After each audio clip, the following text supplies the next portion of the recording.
30% is a magical growth rate. If I can grow my earnings at 30%, and I say earnings because it's not just about revenue.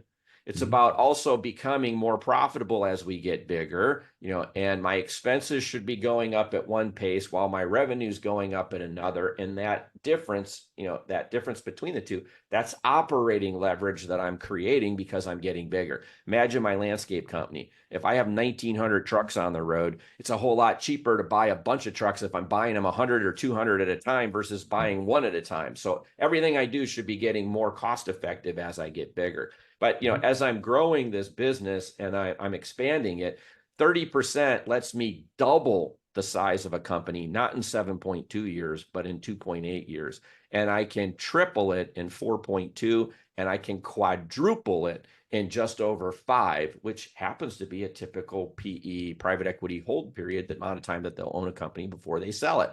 And so from my perspective, it's like 30%. I learned how to do that as a young guy at GE. And if the world's largest company can do it, so can you.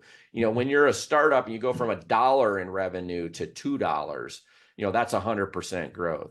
Every company I ran had been in business for 40 years before I got there, and GE had been in business for 100 years before I got there. And so if you can make those companies grow at 30%, you're guaranteed a fabulous exit.